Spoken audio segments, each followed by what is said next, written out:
Today we will discuss about GFS or Google File Systems, and the objectives we want to achieve after completing this topic are that we will be able to introduce the GFS, and we will also be able to explain the working process of a GFS or Google File System.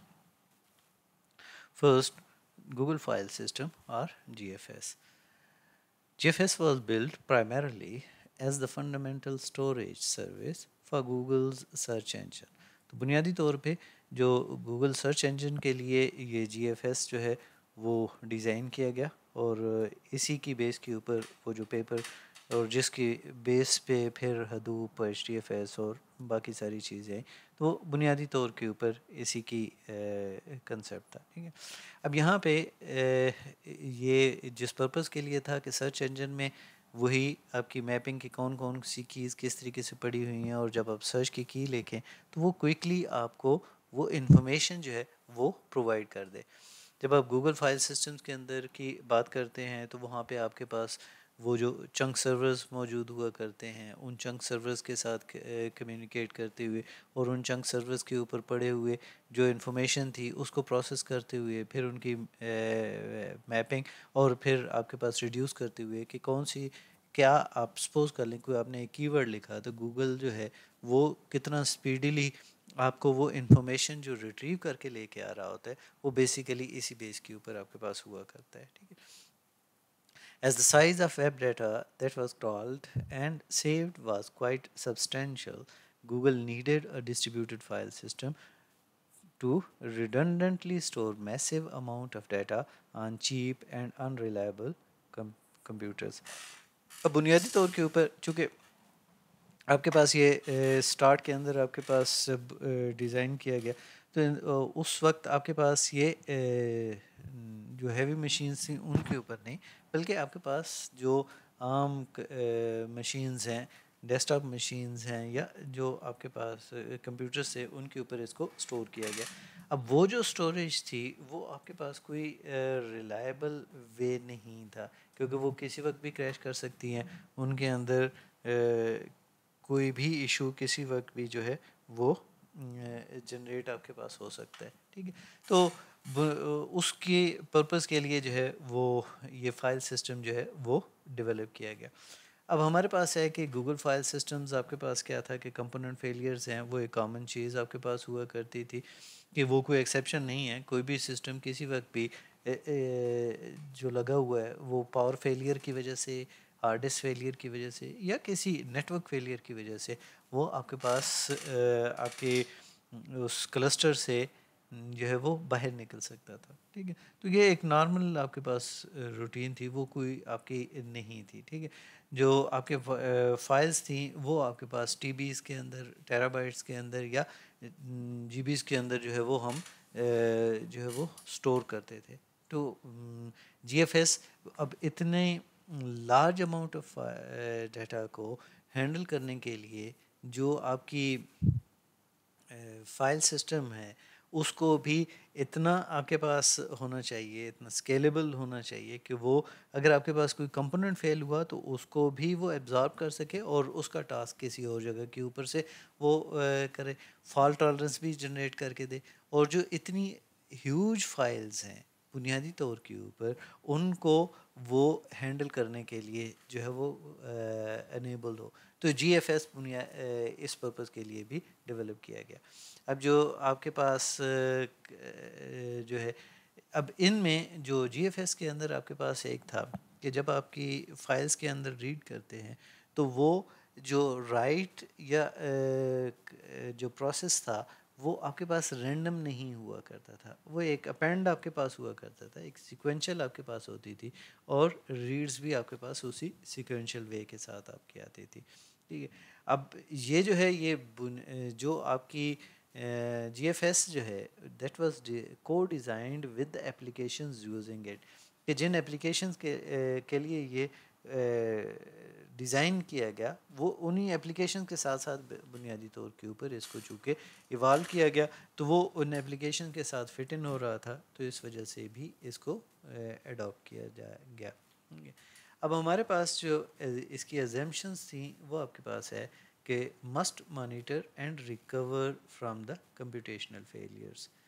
अब ये आपके पास क्या था कि एक तो वो monitoring का आपका काम करे कि जो मैनेजमेंट है कि फाइल्स किधर जा रही हैं, चंक्स कहाँ पे पड़े हुए हैं, उन कौन किस चंक सर्वर के ऊपर कौन सा रिकॉर्ड पड़ा हुआ है, ये सारी की सारी मैपिंग।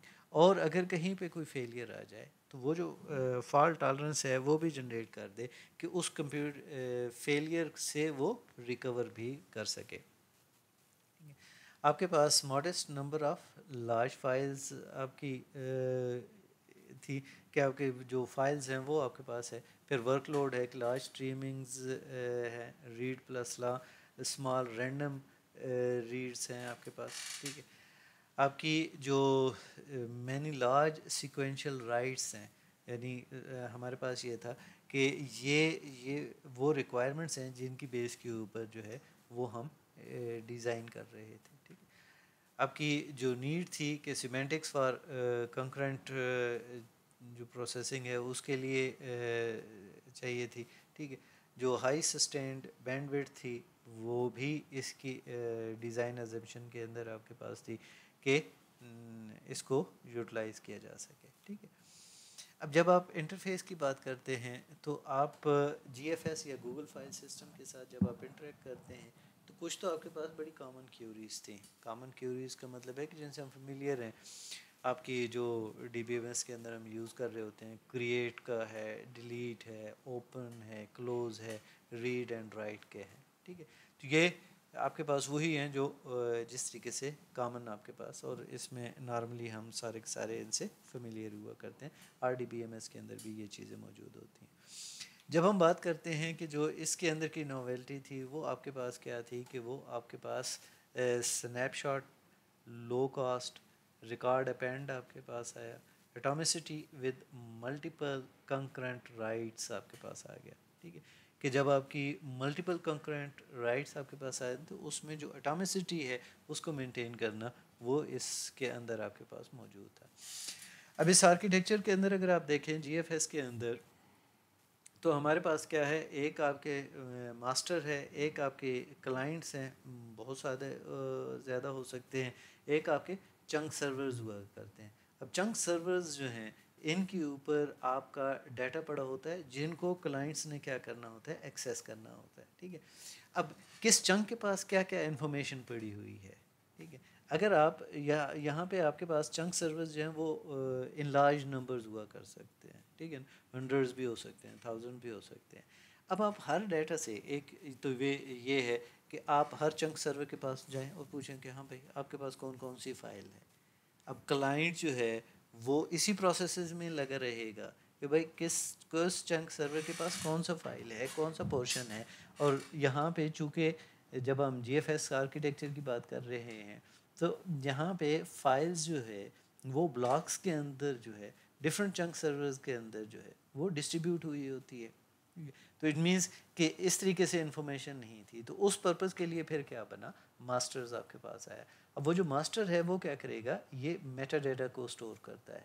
मेटा डेटा स्टोर करने का मतलब ये हुआ कि उसमें फाइल नेम, ठीक है, आपकी जो उसका चंक सर्वर्स हैं उसके अंदर आपके पास है कौन कौन से चंक सर्वर्स आपके पास, और उसका एड्रेस या ऑफसेट्स किस डायरेक्टरी में कहाँ पे पड़ा हुआ है, जो उसका पाथ है वो उसके अंदर स्टोर होता है। और ये 64 बिट का मास्टर के अंदर वो जो मेटा डाटा है वो 64 बिट का होता है। और ये चीज़ याद रखिएगा कि जीएफएस के अंदर ये है बाई डिफ़ॉल्ट जो है वो रेप्लिका 3 होता है। यानी इसका मतलब ये है कि 64 MB का ब्लॉक साइज़ बनता था, और एक सर्वर के ऊपर, एक चंक सर्वर के ऊपर 64 MB।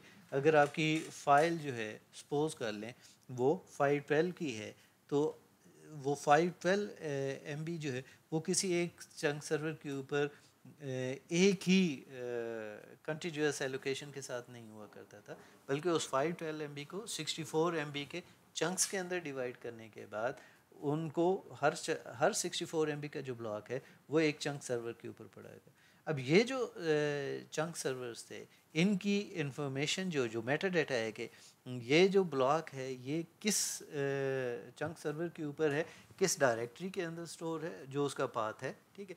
ये प्लस जो GFS है ये बाय डिफ़ॉल्ट आपको 3 जो रेप्लिकाज हैं वो प्रोवाइड करता था। इट मीन्स कि एक चंक जो है वो by default 3 different chunk servers के ऊपर पड़ा होगा, ठीक है। अगर आपके पास एक चंक सर्वर जो है उसके पास एक आपके सपोज कर लें चंक सर्वर 1 के ऊपर आया, वही ब्लॉक जो है वो रिपीट हो गया चंक सर्वर 11 के ऊपर या चंक सर्वर 41 के ऊपर, ठीक है।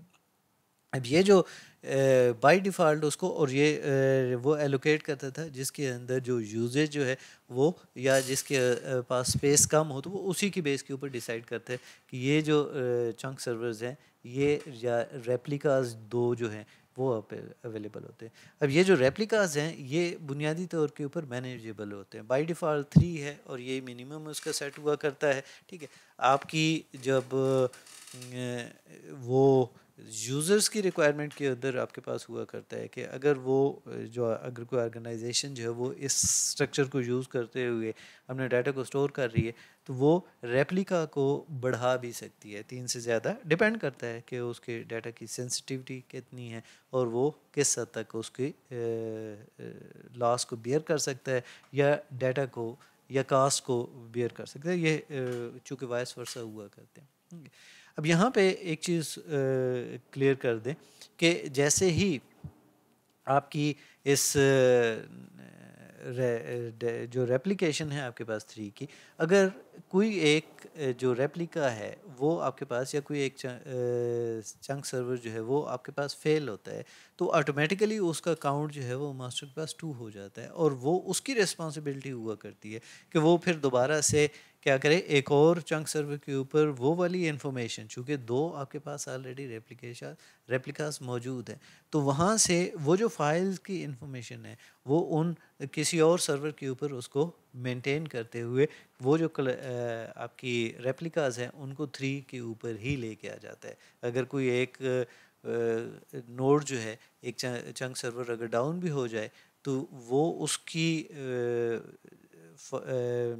ये मैनेजमेंट जो है ये मैनेजरियल प्रोसेस है कि उसी बेस के ऊपर फिर एक नए चंक सर्वर के ऊपर वो सारी के सारी फाइल्स जो है वो रेप्लिकेट कर दी जाती हैं और उसका काउंट दोबारा से 3 कर दिया जाता है। अब हम देखते हैं कि ये हमारे पास एक GFS का जो है वो ओवरव्यू था। आगे चलते हुए नेक्स्ट टॉपिक के अंदर इसको इन डिटेल फर्दर जो है वो हम डिस्कस करेंगे।